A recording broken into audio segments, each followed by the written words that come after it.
2019 में Jack Ma, Alibaba group के founder ने एक बात कही जिसने एक बड़ी बहस छेड़ दी। उन्होंने कहा कि वो समझते हैं कि 996 वर्क कल्चर के अकॉर्डिंग काम करना एक बहुत बड़ी ब्लेसिंग है, आशीर्वाद है। अब अगर आपने 996 के बारे में पहले कभी नहीं सुना तो शायद आप सोच रहे होंगे कि आखिर ये है क्या। तो सीधी सी बात है, सुबह 9 बजे काम शुरू करो, रात 9 बजे काम ख़त्म करो और ये हफ्ते में 6 दिन। यही है 996।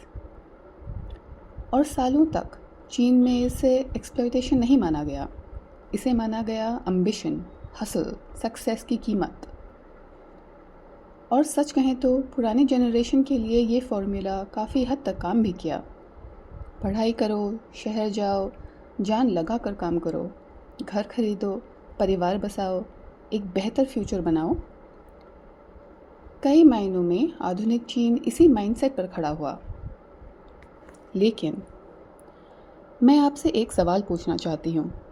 ज़रा इमेजिन कीजिए, आप एक लंबी रेस दौड़ रहे हैं, पूरी जान लगाकर, दिन, हफ्ते, साल बस भागते जा रहे हैं, क्योंकि आपको बताया गया है कि फिनिश लाइन के उस पार कुछ है, एक बेहतर जॉब, अपना घर, फाइनेंशियल सिक्योरिटी, रिस्पेक्ट, एक बेहतर ज़िंदगी। लेकिन फिर एक दिन दौड़ते दौड़ते शायद कभी आपको ये एहसास हो कि प्राइज़ तो है ही नहीं, या फिर अगर है भी तो अब वो रेस के लायक नहीं है। अब आपके पास दो चॉइसेस हैं। पहली, और तेज़ भागो और compete करो और सैक्रिफाइस करो और उम्मीद करो कि शायद इस बार कुछ बदल जाए, प्राइस बदल जाए। और दूसरी, रुक जाओ, साइड हो जाओ और पूरी गेम को ही क्वेश्चन करो। लगता है चीन की एक पूरी जनरेशन ने दूसरा रास्ता चुना, तांग पिंग, यानी लाई फ्लैट। ना प्रोटेस्ट, ना रेवोल्यूशन, ना कोई भी ड्रामेटिक रिबेलियन, बस कम काम करो, कम खर्च करो और कम चाहो। और अगर गेम ही जीत ना सके तो शायद खेलना ही बंद कर दो। अब अगर ये थोड़ा ड्रामेटिक लग रहा है तो वजह भी है, क्योंकि रेस आसान नहीं हुई, बस रिवॉर्ड छोटा होता गया। घर की कीमतें इतनी बढ़ी कि घर दूर होते गए, जॉब्स और कम होती गई। 2023 तक शहरी चीन में हर 5 में से 1 युवा बेरोज़गार था।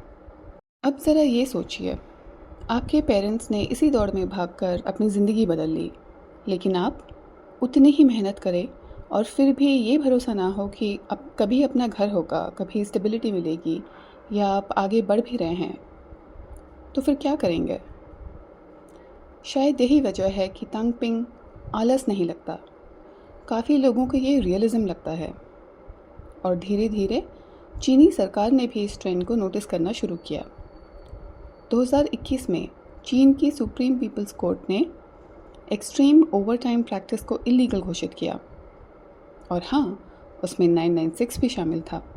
वही वर्क कल्चर जिसे कभी चीन के सबसे पावरफुल एंटरप्रेन्योर्स ओपनली सेलिब्रेट कर रहे थे, अब उसी पर सवाल उठने लगे। और कहानी यहाँ ख़त्म नहीं हुई। 2024 फिर 25 चीनी ऑफिशियल्स ओपनली बात करने लगे एक नए शब्द के, निशुआन या इन्वोल्यूशन।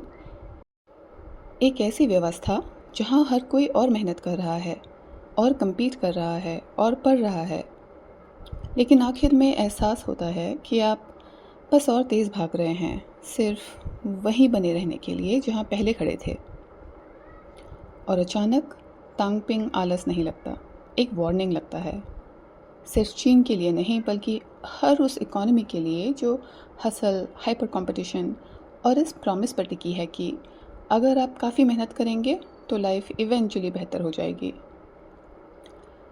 लेकिन क्या होता है जब एक पूरी जनरेशन उस प्रॉमिस पर भरोसा ही करना छोड़ दे? क्योंकि सबसे मुश्किल मेहनत वो नहीं होती जिसमें आप थक जाते हैं। सबसे मुश्किल मेहनत वो होती है जिसमें आपको लगने लगे कि मंजिल शायद है ही नहीं।